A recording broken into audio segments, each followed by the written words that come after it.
Hey, I just played Russian Subway Dogs, where you're a subway dog from Russia, and what you have to do is get food like a normal dog would do, but it's like based on real dogs in Russia, because apparently Russian dogs commute like people do.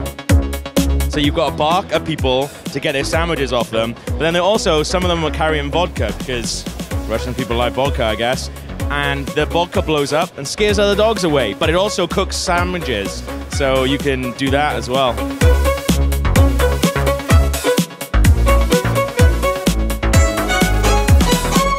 Keyboard sports. Saving QWERTY. Dale and I just competed in a keyboard-based platformer, and I destroyed him. Wow, I mean, it was our first time. It was our first time. We had a lot to learn. It was our first time, and I destroyed you. I'm very, very good. Yeah. So it's a game in which you play a small man running around areas, but the only way you direct yourself around those areas is by hitting areas of the keyboard that correspond to the screen. And my first hurdle was getting over the idea that if I just keep tapping in the direction, he'll go in that direction. No, you have to.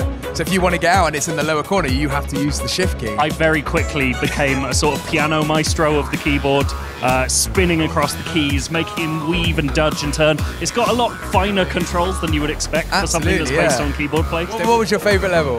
My favourite level was snowboarding through the air, which reminded me of the opening scene of Power Rangers Mighty Morphin movie, in which they jump out of the airplane and do air snowboarding. That was an excellent level. It reminded me of Triple X. Yeah, Triple X is another I also good thought the one when you're on a plane, but you have to rock the plane backwards and forwards to get push everything off the edges. Yeah. That was good. I didn't realise that the plane was rocking with me, so I was just running into all the stuff trying to get it off. It was really good. There was also a Cool Boarders theme level as well, or just snowboarding, I guess. Yeah, it's Cool Boarders theme. Don't worry, Cool we'll go Boarders with it. theme. Cool Boarders invented the genre. That's what we're going for.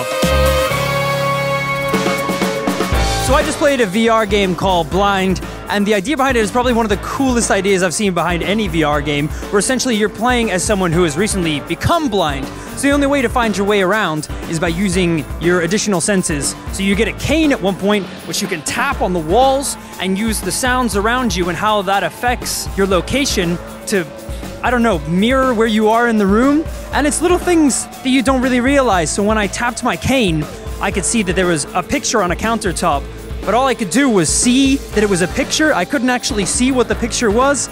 Little crazy things like that made it an insane experience. And it's a puzzle game as well, so what you have to do is essentially work your way around all these mysteries without using proper vision, which is going to be pretty difficult, and I found it very difficult. But as far as a virtual reality experience, it was pretty incredible.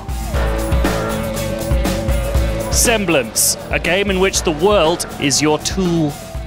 In Semblance, you're a blob who can change the world around it, and that is the basis of every puzzle in the game. For instance, you need to get high up, you push the platforms themselves further up, instead of breaking them with your head like clumsy old Mario. Now, you're a lovely little play-doh blob. It's fantastic. It quickly changes the system, so suddenly you're using the play-doh bits and lasers that shoot them back up to slingshot yourself higher up in levels, collect keys, collect the essence that you need to get out. There appears to be some sort of story told in cave paintings. I don't know anything about that, I just came across it and it all looked a bit scary.